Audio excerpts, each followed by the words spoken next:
Baik, assalamualaikum warahmatullahi wabarakatuh. Bertemu lagi dengan saya Dr. Azhari di sini. Hari ini merupakan suatu rekor ya, di mana pasien corona meningkat sampai 2.600 kasus per hari ini per 9 Juli 2020. Ini merupakan rekor ya, rekor tertinggi untuk Indonesia pengidapnya ya. Akibat apa sih? Ya seperti yang saya sudah sebutkan sebelumnya ya di video sebelumnya. Ini akibat ya tadi perpindahan antara kota ke desa, desa ke kota.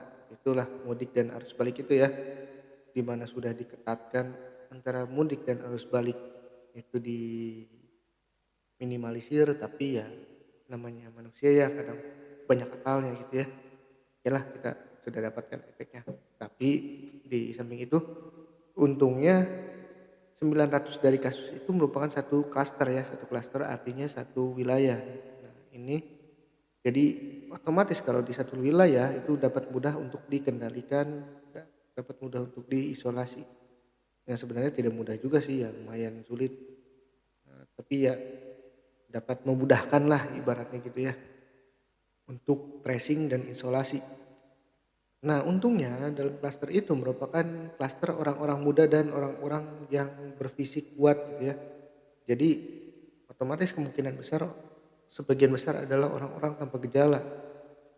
Nah, bisa dibayangkan kalau seandainya 2.600 itu seluruhnya adalah orang yang beresiko seperti orang yang obesitas, diabetes, hipertensi, dan riwayat penyakit jantung, maka apa yang terjadi? Maka okupansi atau pemenuhan wilayah di rumah sakit akan lebih dahsyat ya. Yang akan terjadi adalah ya rumah sakit akan penuh, pasien-pasien non covid akan lama terlayani, dan akhirnya apa? Akhirnya banyak pasien yang tidak tertangani dan tidak tertolong.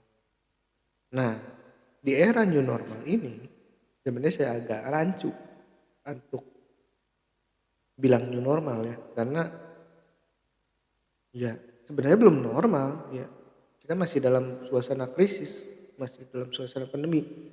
Tapi yang namanya uang kan tetap harus dicari ya, kehidupan harus tetap dicari, harus tetap berjalan ya.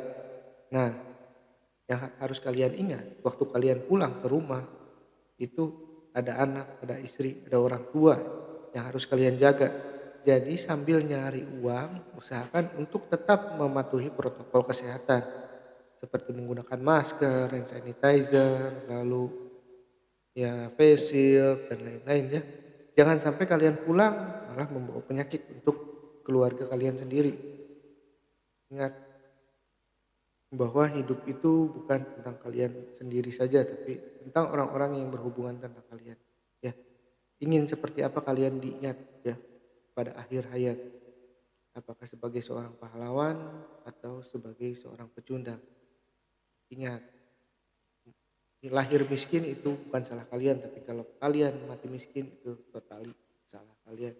Jadi tetap berusaha maksimal, jangan sampai menularkan penyakit ini ke keluarga kalian terdekat. Jadi tetap patuhi protokol kesehatan yang sudah dicanangkan oleh pemerintah. Jangan banyak mengeluh, tetap berjuang.